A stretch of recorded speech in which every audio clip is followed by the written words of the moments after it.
Hello, everyone, and thank you for joining us today for A Digital Twin in Real Life presented by Rhonda Small and brought to you by IFMA's Corporate Facilities Council. Please be aware that this webinar is being recorded and you are muted to prevent background noise during the presentation. If you have any questions during the webinar, please type them in the questions box, and if time permits, Rhonda will answer questions at the end of this presentation. I now turn you over to Dexter Barrow, the Programs Committee Chair for the Corporate Facilities Council. Kyla, I'd like to thank you for that warm welcome. I'd like to thank everyone for joining our webinar this afternoon for some. I'd also like to thank our platinum sponsors, Castle Systems and Tersana, who help us bring this great content to you. Today, we have the pleasure to learn from Rhonda Small about the importance of a digital twin. With over 20 years of experience in property and facility management, Rhonda Small serves as the director of RSP iSpace. She is an industry-leading expert in IWMS support and implementation, as well as a data strategy and project management. Her experience has given her a strong foundation and keen insight into how different organizations handle facility and space management challenges. This allows her to evaluate a company's processes and goals and match them with software and data management capabilities that enhance her clients' efforts. With her natural curiosity and passion for data-driven decision-making, Rhonda strives to make facility information accessible, understandable, and fun. In her free time, Rhonda enjoys sipping on a nice whiskey. She hasn't told me what kind of whiskey yet, and working on puzzles. And if she's lucky, she's doing this at her cabin overlooking a beautiful lake in Minnesota. Rhonda, without further ado. Thank you. Thank you very much. And I'm not going to lie, sometimes that lake is frozen, like right about now. So with that, let's get into this. Okay, a little bit about me. So I've got my SFP and FMP. I've been very involved with IFMA for over 14 years. I think I'll be a member 15 years later this year. And within those 14 plus years, 13 plus of those years has been on the IFMA Minneapolis-St. Paul board. I am now part of the Academic Facility Council as a board member. I just joined the ITC board as a board member, and probably later today I'll be joining the Corporate Facilities Council because you guys have a lot of really interesting stuff going on. And I started in your realm of this world. With 20 years of experience in facility data management, I didn't realize it when I was working for RBC 20 years ago that I was managing all of their data for real estate. And that's where I started to fall in love with all of this. My natural curiosity led me to be a business analyst, where I now get to help all of you with your data needs. Little bit about RSP.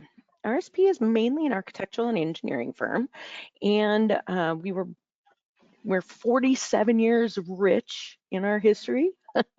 We have over 375 very passionate professionals, 7 US offices, giving us that national presence. And what's actually kind of fun is we have a 30-inch high penguin as our mascot. It's a fun story if you ever want to learn.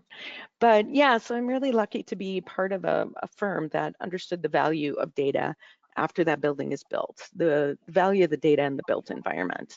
So I get to run a team within an architectural firm and share that knowledge. So let's get into the story that I'm going to tell you guys. So a client of mine, Columbus Regional Health, had a wake-up call. So Columbus Regional Health was founded in 1917. It's not for-profit, county-owned hospital organization. Technically, it's the largest hospital in Southeast Indiana. Hospitals are a little different than you guys, but this is a really great story that I think is going to relate to you. So just to give you a little bit of background here, they have 2,200 employees and 225 beds servicing patients. With that, there's 220 physicians, 35 different medical practices across this organization. They're not ginormous, but they're a key piece to Southeast Indiana and very critical. The one thing I want to tell you that's really interesting about hospitals is the access to the data. So hospitals being down means they can't service patients, which is how they make their money. So take a look at your organization and what is critical for it to stay running and functioning so that it's still profitable, even if it's a not-for-profit.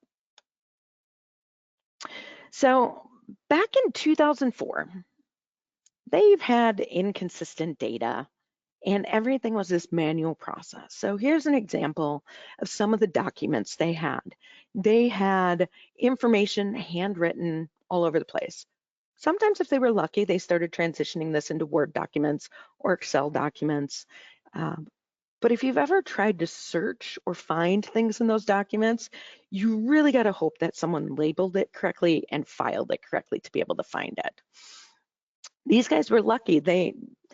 As my client would say, they had a librarian of sorts that really knew what was going on with this building and documented it, just in kind of a manual process.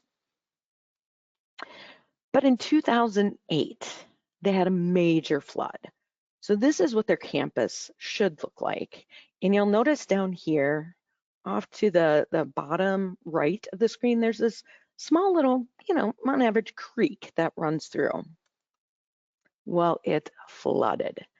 They got so much rain up in the hills and it all came down and just flooded that creek. Came down too hard, too fast. And in 2008, it flooded them. They had flooded, 13 feet up? Oops, let me go back here. And this is all the stuff that was in their lower level. Their lower level was completely flooded. And so everything that was down there had to be thrown out. They were really struggling to find out, okay, where is everything? They had to evacuate all of their patients. Their building was shut down for 5.5 months. A hospital shut down. They had to evacuate all of the patients as the water started rising and they started to realize something's happening. And so this was kind of a big deal. Now how do we get this back up and running? Because every minute they're down, they're losing money, patient money, where they could be treating patients, let alone just the standard of care that they provided and not being able to care for patients in that area. So they were in crisis mode. Luckily, at this point in time, they had already understood that data was valuable. They had that librarian keeping track of all of this data everywhere. But as they were trying to find it now that it's crisis mode and critical, they had to look for it. And when they found it, was it accurate? Should they abandon it? What should they do with it? They realized, oh my gosh, we need this data. Where is it? And how do we do this going forward? So they had lack of information right there on the get-go. Even though they had all of this handwritten stuff and something in Word and something in Excel, it was hard to find right off the bat. One, most of their manuals were gone. And so back in, 2008, getting access to those manuals, those valves, those circuits, knowing where the valves and circuits were within the building, and understanding locations. All of that lack of information was causing chaos to start. So to relate this back to you guys, I am going to have a poll thrown out there. If you can right now, get a poll out there. I want to know how many of you guys have dealt with issues related to, let's say, your room number being different, documented in different ways. because on the corporate side, I see this more than ever, where your IT department has a different room number than your architectural documents, different than your signage. That wreaks havoc on you when you can't even validate your room numbers and have consistent information. And this is common, sadly. I remember moving with a corporate facility in Lower Manhattan with the Royal Bank of Canada, and we were moving them into a new building. We had to have 3 room identifiers on every moving slip because IT looked at it differently than the architectural documents, different than what we were actually numbering these rooms. It was crazy. Okay. And it looks like, Rhonda, Oh. 71% of us have experienced that. We've Oh, I'm experienced so differences. sorry. It is so true, but I am so sorry you guys are experiencing that. Okay. So if you've got that lack of information, how do you guys start to control that or do anything? So again, looking at Columbus Regional Healthcare, to them, patient downtime is money. So within your organization, if you are down, what does that cost you? Is employees being in the office very valuable? Okay, so you don't want to be down for that. If you've got call centers anywhere and they rely on being in or near each other, that downtime. Even us for an architectural firm, when I can't come into the office and be collaborating in person or hearing that mentorship by people around, causes a lack of productivity. So productivity can be downtime and cost you guys money. So there's many ways to look at it. So the value of data, any time that is lost looking for information is downtime. Time that it takes to isolate the issue is downtime. Time lost to repairs is downtime and money lost. So if you can have that information in something like a digital twin, you're going to have less downtime because you're not looking for information. You're not pausing to make a repair because you got to go back and find another document to help answer what's the paint color. Something as simple as that. What is the paint color? I got the wrong paint color. That's downtime. So when you're in this crisis mode, where do you start? So you got to find it. You got to find this data. And there are many different ways that this data is quote unquote stored. You have it written, manually written down on a piece of paper like I showed you. You have it digital. It can be stored on computers, servers. Heck, if my laptop, or say back in 2004, my PC, 2008, sorry, my PC was sitting in the facilities room, which if you are unfortunate, you might be stuck in the basement of your building. That basement floods. And I had it stored on my C drive. It's gone. So even the digital stuff may be gone in a flood or any natural disaster out there. Could be on a server up in the cloud nowadays. That could be Word, Excel, and IWMS, all the different forms that you could have your data stored in. But then, as most of you guys know, some of it's verbal. Some of it is in your facility manager's heads, and you haven't had the chance to get it out and get it documented.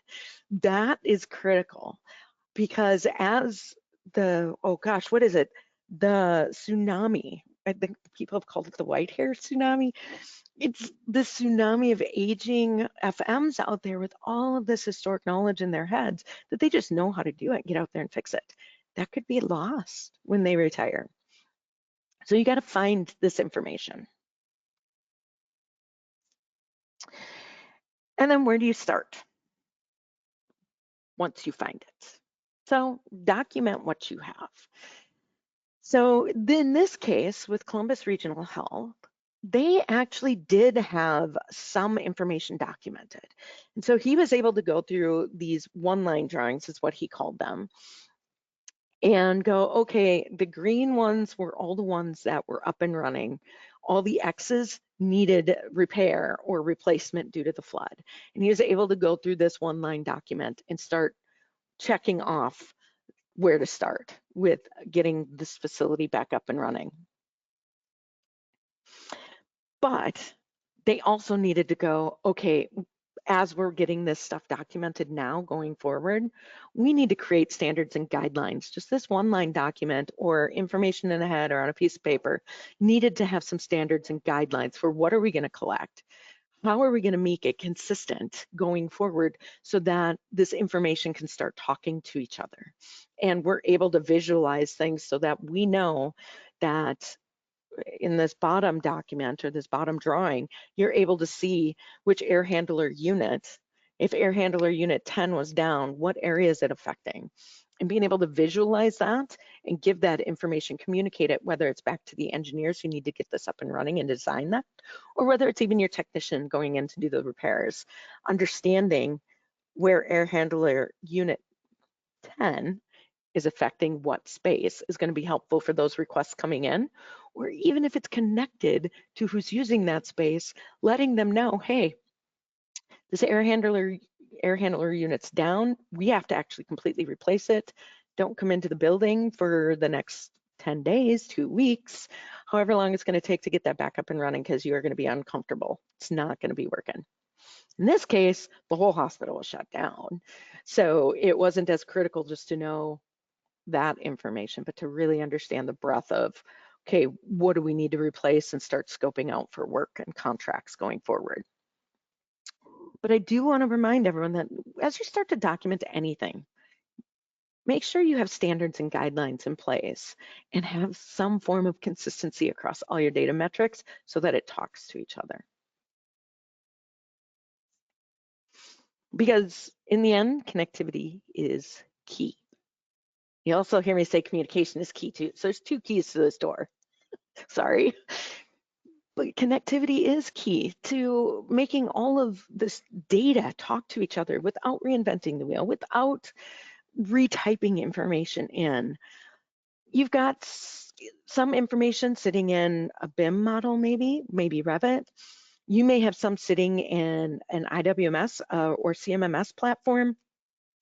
You might have something in a building automation system. You could have it in your HR data, your finance data. It's endless. And I'll walk through some of these different opportunities of where to get data to help you answer your burning questions or to feed that digital twin. But these are ones we talked about with Columbus Regional Health. Now, coincidentally, in 2008, Revit was a hot topic. And so for Columbus Regional Health, they already had their mind going with the importance of their BIM model.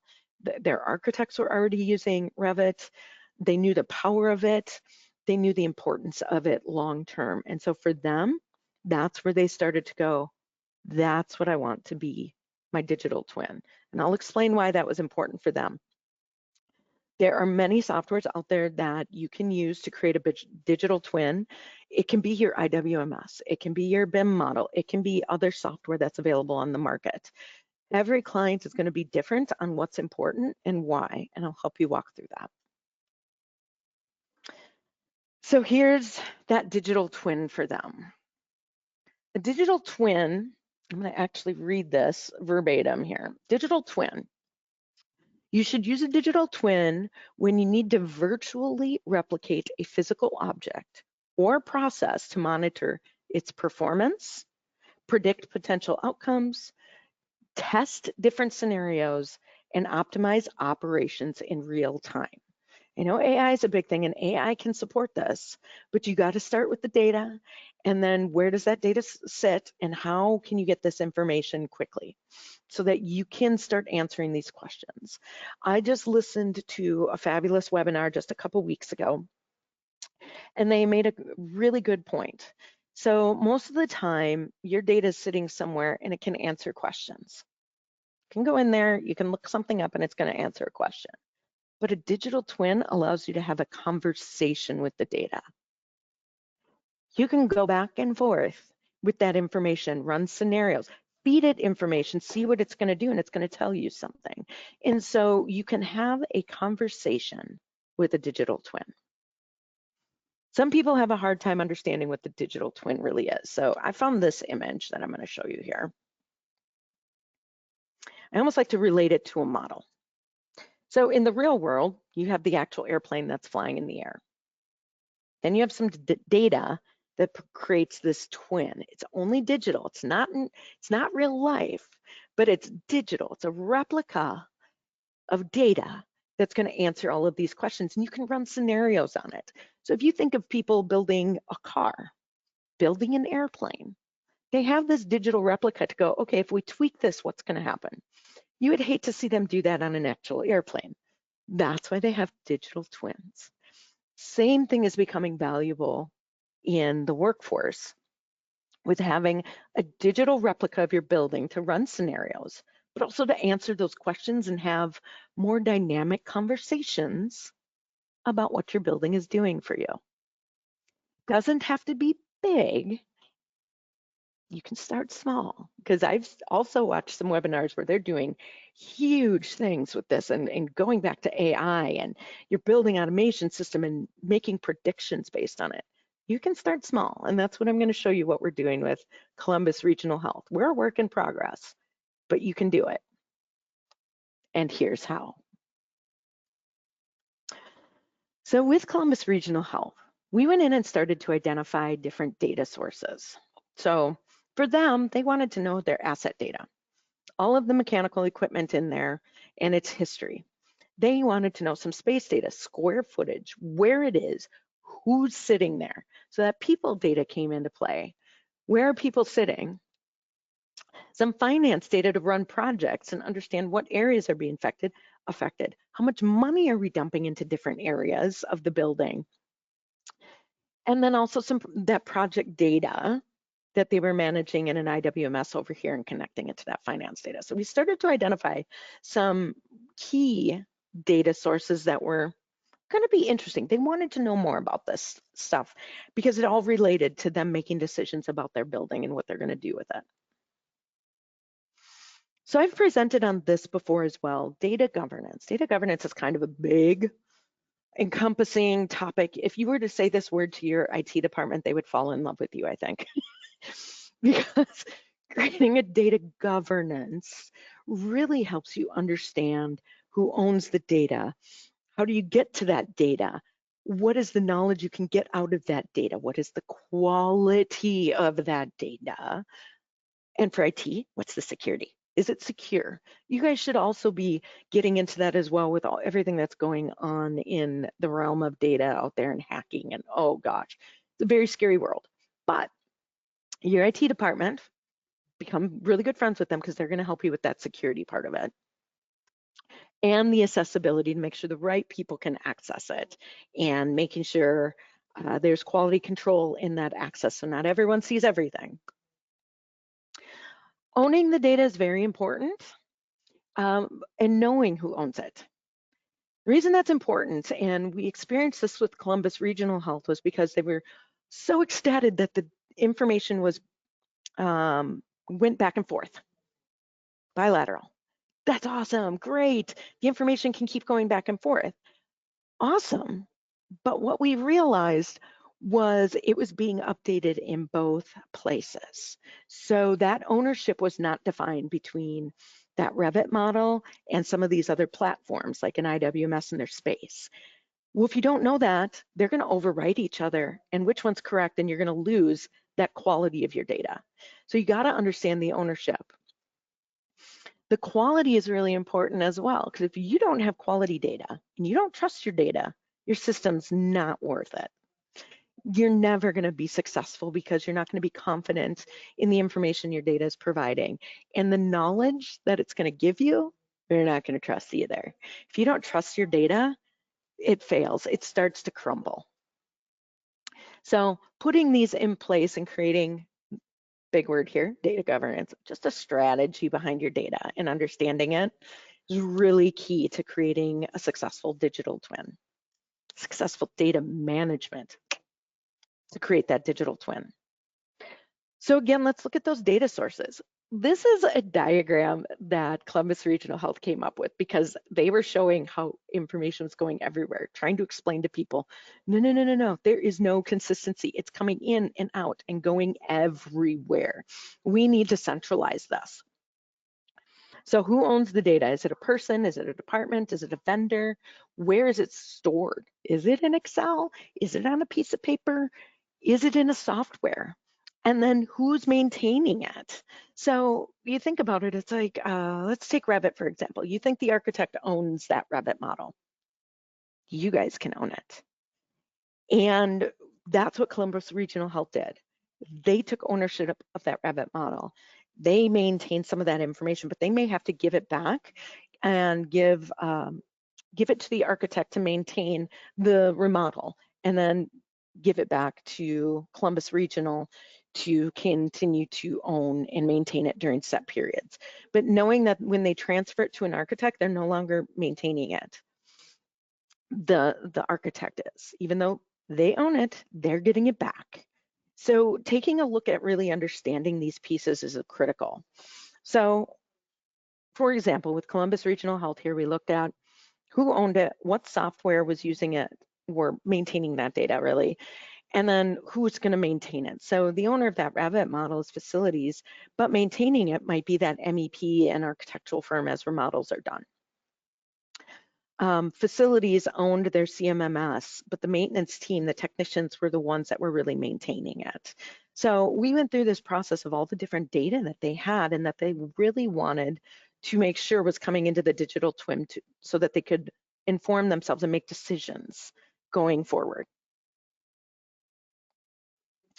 So a big thing for them too was understanding the data requirements. Okay, how are we going to get this data and maintain it in a digital twin? For them, we created, I'm going to give this ownership all on Columbus Regional Health. This guy was very much into Excel. He's an Excel wizard, and I'm working really hard to get everything that's in these Excel documents, which can be very fragile, into a true database, a cloud-based database. But this is one of them. So he's created these standards that he gives back to everyone on board when he starts a project. So they just did a new project called Nexus Park, where oddly enough, they turned a mall into a full health center. Super cool project. But when they kicked off this project, they had a town hall meeting. All the architects, engineers, consultants came together, and they had to agree to abide by this playbook.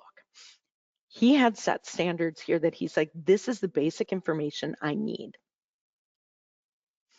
He had Colby standards as well that he used that continued to dive into this. So when equipment was being put into this model, it had to follow this naming convention to create that standard that could be applied and pushed back so that he could continue to run statistics and reports and that have already been created to continue using that same digital twin for that information.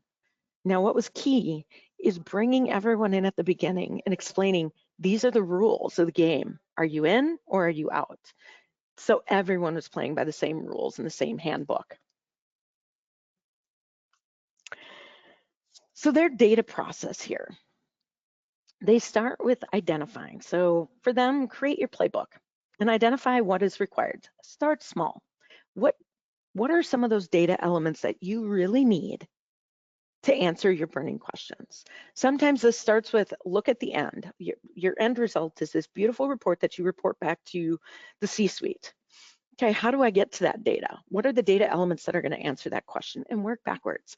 And that's how you start. Identify that playbook and make sure all of your consultants or everyone that's playing along knows these are the rules to the game.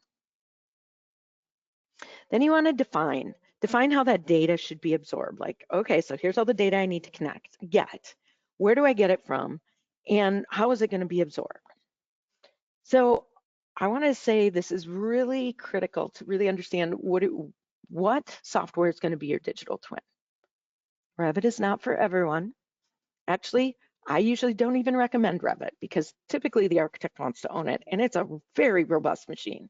Autodesk has Tandem, they've got Construction Cloud, they've got other options that really play well with that Revit model. But there are other softwares and ways to do this. There are great IWMS products out there that visualize your floor plans so that you can visualize and run reports out of it. Revit, you cannot run reports out of. So you'll see that even though it holds all of the data and we bring all the data sources into it, we spit it out into a Tableau. You can spit it out into Excel if you're comfortable with that, but you can spit the data into another reporting tool to give you the pretty picture. But look at how you're going to get that data.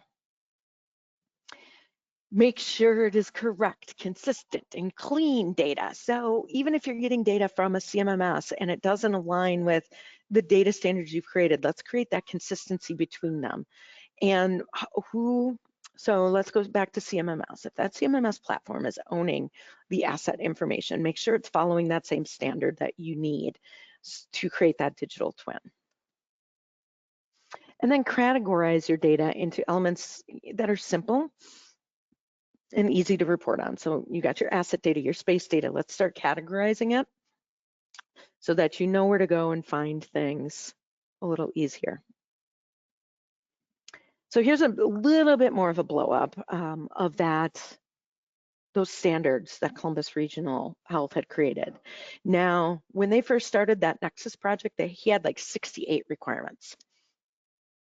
He went through it and was like, oh, okay, never mind. I don't need these 4, but I need these 2.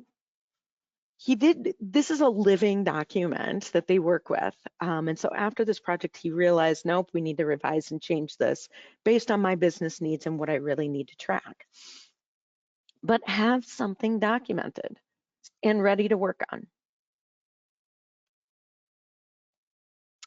So one of the other really cool things that came out of this digital twin for them, and something I never would have thought of, this diagram here is highlighting different spaces in the building based on the number of renovations. So in his projects, his project information is connected in his digital twin. And he was able to go back and go, I want to know how, color code by the number of projects. So if there were more than 5 projects in an area in the last 10 years, highlight it in orange. If there was, maybe between 3 and 5 projects. If there's more than 5, go green. If there is between 1 and 2 or 2 and 3, yellow. And so he's color coded his floor plan based on this, and he went, oh my gosh, why are we continuing to waste money in doing renovations in the northeast quadrant of this building always? Why? Why are we constantly changing our mind on how this functions? Is it because it's not adequately suited for what we've been building in there? Let's look at the mechanics and the systems that are running that space. Is it because it's too far away from everything we programmed? But it was like a red flag of wasted money in that corner. And so before they approved another project going forward, they took every project off the books for that and said, we need to evaluate what's going on with that corner because we need to renovate it once for the next 10 years going forward. But it showed what was also being renovated, what was recently renovated. So if a project came in, they could say, no, we just recently renovated that. We've got other areas of our building that haven't been renovated in the last 10 years that we need to look at. So it became a very nice visual that he could present to someone who visually needs to see this represented on a floor plan. And yeah, to them, it started with that Revit model, being able to absorb that information. So what were some of the other results that they saw by creating a digital twin? They started pulling in their space information in who is assigned to those spaces, what departments, because those departments kind of explain the functionality of those spaces. And they started to realize, wow, we got 25% dedicated to public and admin areas. Interesting. But not a lot to clinical, only 1.88 to clinical. 12 to support staff. And so they started really looking at this going, interesting. They looked at their lighting controls, which was kind of fun to look at. And they were like, wait a minute, we have 62% of our space still switched. We could save energy if we go and change this to timers or automated motion sensors. Let's look at doing that as a cost savings. Because keep in mind, they're relating some maybe design decisions and understanding your lighting controls in each room back to space, in understanding how much square footage or how many account of spaces that was kept in a space management system. This was their big aha moment when they looked at all of their HVAC and how much their air handlers were covering. There's one that sticks out here. Air Handler Unit 1. Wow, was that a big piece of the puzzle? They quickly went, okay, now let's look at the floor plan. Let's see what area this is. If this is a patient area, that's very risky to have so much patient area covered by one air handler unit. Okay, if it's support space, we can plan on taking it down and separating this out. What is this space correlated to?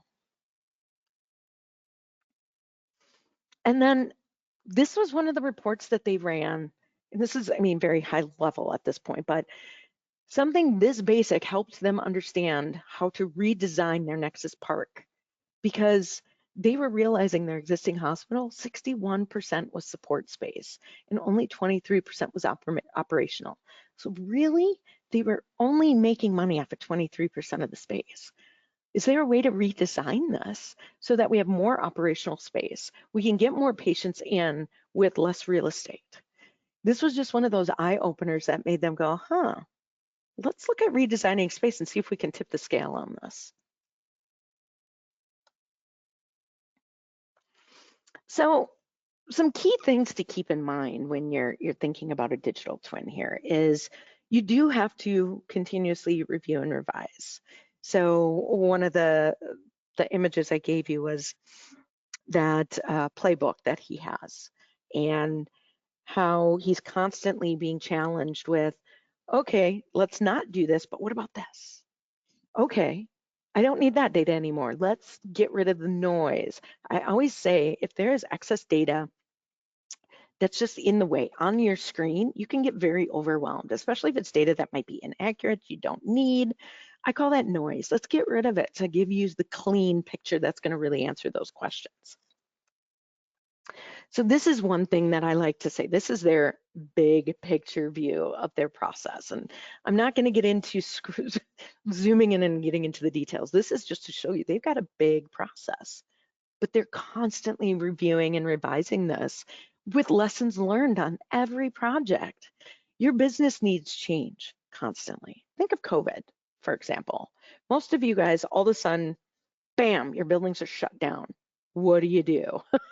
Your business needs changed. You needed to understand, okay, do I need different filters in my HVAC systems?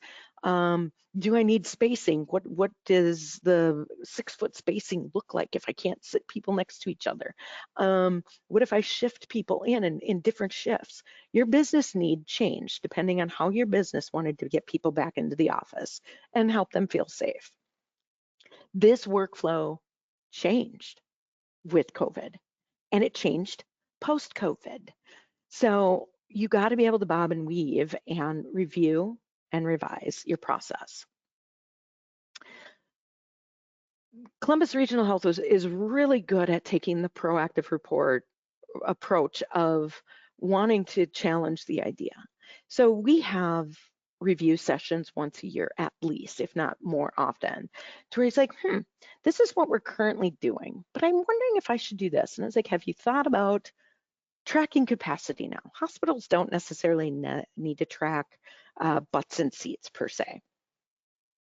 But after COVID, they decided to get rid of some of their office space, that business side, business support space. And when people started kind of coming back in, they're like, oh, capacity is going to be an issue now. Hence with some of us in the corporate world. Now that we're requiring people to come back in a little bit more, tracking that capacity and utilization is becoming a big deal. But look at your industry best practices. What is everyone else doing in the industry? That's why I'm really proud of CFC for doing something like this, talking about a digital twin and sharing thoughts and ideas with its members. Use the industry, use IFMA Engage. You guys have so many good IFMA resources out there. Again, 14 plus years of an IFMA member. Trust me, I am out there and I use this stuff because I am trying to look at best practices for my building. The building I'm in is built in 1891. It's an old building. But what are the best practices for getting the employees back into an architectural firm? This is a corporate building. How do I do that? I really look at all the different ideas that are being tossed out there and trying to find the best one that fits my business needs. Do the same thing for yourself, but use the industry. You don't have to reinvent the wheel. Use each other. So this again is that example of reviewing and revising even this, his playbook. I actually think he got down to 54 data points that he required after previously being at 68. So again, reviewing it. What do his technicians really need to know? And believe it or not, for healthcare, that paint color. They need to know the paint color in these rooms so they're not just trying to, one, they don't have to repaint the entire room. Can they just paint the area that has been fixed and repaired or just that wall? They don't want to have to dig to find that paint color. They don't want to try and spot match it. Paint color is important to them. Downtime costs them money. This is that second key that I told you, that communication. So you need to engage your stakeholders to really get a digital twin off the ground. Stakeholders are going to be anyone that finds value in this data that you're collecting and managing. For him, his facility engineering manager. I want to get you the necessary information to keep the technicians in there doing their job without them spending time in a library looking for the data. How do I get this information to you guys quicker? And what information is important? Play the game. I don't want to call it a game. Have the conversation with these different groups going, what data might I have that's important to you? So don't just take data, give data. If they're going to find value in some of this data where people sit, maybe HR wants to know that for keeping track of evacuation statistics or that evacuation plan and really understanding how to communicate an evacuation plan effectively. Let's give them that data. It's a give and take. And if you can find that balance, they'll get invested in what you're doing and find value. Their facilities management crew, all of their technicians are like, sweet, I don't have to go digging for that information anymore. It's actually in my work ticket now. Great, right at their fingertips. They can see the past work orders. What area was that room? Is room 101 really room 101, or is it 101A? Or is it maybe 0112B? They have access to all of that information here. And then who's going to manage the system, really get them on board? So how do you maintain this though? So you've said, I want to create a digital twin. This is going to benefit me. I do want to caution everybody, a digital twin's not for everyone. If you're just running a couple floors in a building, maybe you have all the information you need. You're not really running the building. You're running the space within your tenant suites. You might not need a digital twin. You may have access to that data. You really have to make sure you have a why. Why do I need a digital twin and what is it going to do for me? Is it going to monitor performance, predict issues? Do you need to test different scenarios? Again, go back to that definition or use of what a digital twin really does to make sure it is of value, because there's a cost to this. There's a return on this, but there's a cost. And does this cost match and meet your expectations for running your facility? So some of the things that are really key here is you do have to have a dedicated data manager. For them, it was a BIM manager. He had to go out, Columbus Regional Health, and hire someone to manage and own that Revit model and all the information going into it and out of it. Maintaining when he gives it to an architect, checking it out and knowing who is maintaining that information now and how to bring it back in. You've got to look at that budget of what are the software costs? What is the cost for that full-time employee, that data manager that you have? Costs to review and revise. This is the thing I see people miss all the time. They're like, okay, it's up and running, bye. No. Be able to sit down once a year at least and review, is this still meeting the needs? Talk to your C-suite. Am I still answering all of your business questions about the building? Or do you have different questions or concerns that I need to be able to answer? Find out what's going on in the industry. Really invest some time in really knowing what's happening in your industry, understanding what's happening in your business. Talk to partners out there that can give you that advice. I love meeting up with my clients once a year to see what's new and throw ideas and just brainstorm different ideas and see what's going to work for them this year. That return on investment for Columbus Regional Health was he had people in the field working versus being in a library finding. The amount of time their technicians had to go and search for information lost them time working and doing the job. So for them, that was a very quick return on investment. So if there's a way you can find that return on investment, how many times are your technicians out there running or finding information? How many times are you looking for that information and searching for the file name from Johnny, who decided to retire early last month? What did he name that file and where is that data? I know it's somewhere. The amount of time you have to search for stuff, there's a cost to that. I did a study with UTSA, University of Texas, San Antonio once, and we came up with that them walking around their buildings to collect data on an annual basis that they were required to do was about 50 hours a month checking on data to make sure it was accurate. You multiply that by the cost of that person times the year, they easily had the return on investment of maintaining a software and hiring someone to just maintain that data versus having that one person walk around. And maintaining the data wasn't as hard because once it was in there and you engaged some of these stakeholders, they were updating the data.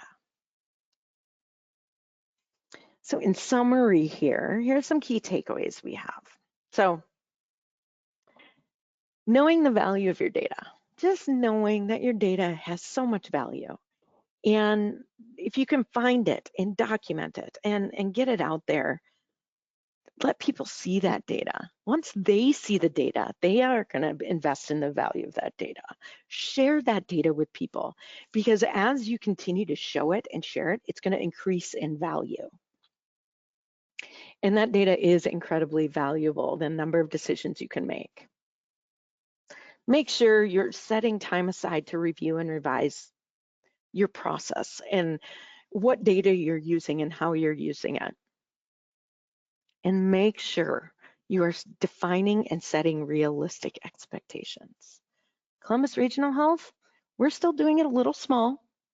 They're still using Excel to run those reports and create those graphs. That's okay. I have seen some amazing digital twin information out there that it's connected to dashboards and Power BI, and they're running predictive analytics scenarios, running it on equipment within the system. That's awesome. It might take a while to get there. And again, if you don't have the realistic expectations in there, you haven't set aside a budget and a person or that data governance, you're not going to be able to get there. So start small. Be realistic, and it will answer for you. You are going to create a digital twin that's going to work for you. And that's it. Thank you. Do we have any questions out there? Rhonda, thank you so much for that presentation on a digital twin. Very informative.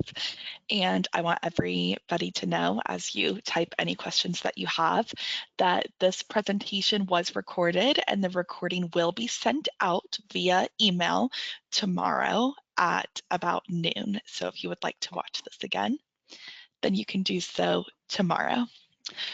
Rhonda, how do you suggest that we bring this up with our leadership team if we are interested in having a digital twin? So before you go to your leadership team, make sure you understand the why. Why do you want a digital twin? Because like I said, it's not for everyone. What value is that going to bring? What sort of data metrics, if it was all pulled together in one spot, quick to get to, what data metrics would make you more efficient?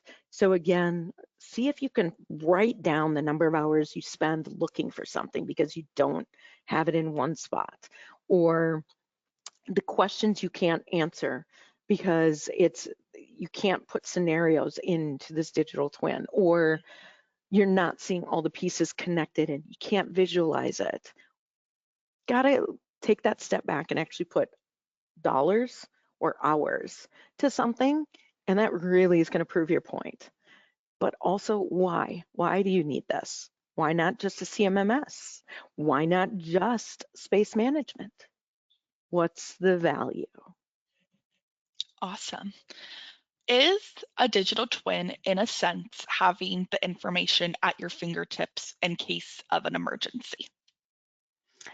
Oh gosh, it's very valuable. So like Columbus Regional Health realized they didn't have that. And again, back in 2008, Revit, BIM, big words, he knew he could bring a lot of information in there. And again, for a hospital, having it in the Revit model for them was very valuable because there's so many remodeling projects and design changes in a hospital. They're constantly changing things in a building that big. It is incredibly valuable to have all of that information in that model to where when they hand it off to the MEP or the architect, they have the latest information in there. They know their paint color standards are in there, the carpet colors that are in those rooms or adjacent to what's being remodeled. They know the equipment that's in there. They even know the status of that equipment. Is it old and can they reuse it? Or is it, maybe time we look at, since we're doing this revision, let's scrap that equipment and bring in new. This is the perfect time to make this more efficient and sustainable. They have the latest information in there to make those decisions. And so for Columbus Regional Health, the reason this was so valuable, outside of the flood telling them it was, having all of that information that they could hand off to that architect and those engineers to make decisions or design decisions that met those needs was very helpful. It continues to be incredibly helpful for them. That's interesting. And on that same thought, can you discuss the difference between starting a new build with a digital twin versus doing it for an existing or an older building? Okay, so both are of value. Again, make sure you have a why. Why are you doing this?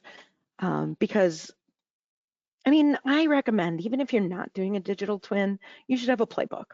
You should have standards that your architect and engineer needs to give back to you, whether it's a new or modeled building. The reason is if they don't give it back to you in the same data format, you need to accept it and push it into your CMMS. You then have to manage that data and standardize it and make sure it's consistent. Put it in your contracts, make sure they know that this is the game we're playing and these are the rules to the game. Give them that playbook and say, I want my equipment labeled this way, so that when you get it back and you feed it into your digital twin, whatever you're using for that data standard, that it can be accepted without you having to do any extra work or creating duplicate data that you can't run statistics on because it's now inconsistent. Mm-hmm. Awesome. And what more does this provide than a CMMS system? So a lot of CMMS systems out there are really great for understanding maintenance in general, work orders, technicians, work hours, history of that equipment. The difference is that this also connects with space data or HR data. So it just brings together more information in one spot. So like I said, giving this information to the architect and knowing, we're remodeling the West Wing. Here's the equipment in that West Wing and exactly where it is. So if they're maybe doing a little remodeling in the West Wing, but it's only these 4 major rooms, okay, what is the equipment for those 4 major rooms versus trying to parcel that out of a CMMS and send that separately and make sure it connects. Here it's gonna automatically be connected and in one spot. We don't want to replace your CMMS. Your CMMS is incredibly vital for your facility to run efficiently and really understand the mechanisms that are making that facility run. But connecting it to space data, connecting it to project data, connecting it all together to maybe give it back to the MEP so they know that information is what's vital. Awesome. Those are all of the questions we have. So I want to Sure. thank you one more time, Rhonda, and I want to Yes. invite Dexter Barrow back to go ahead and close us out.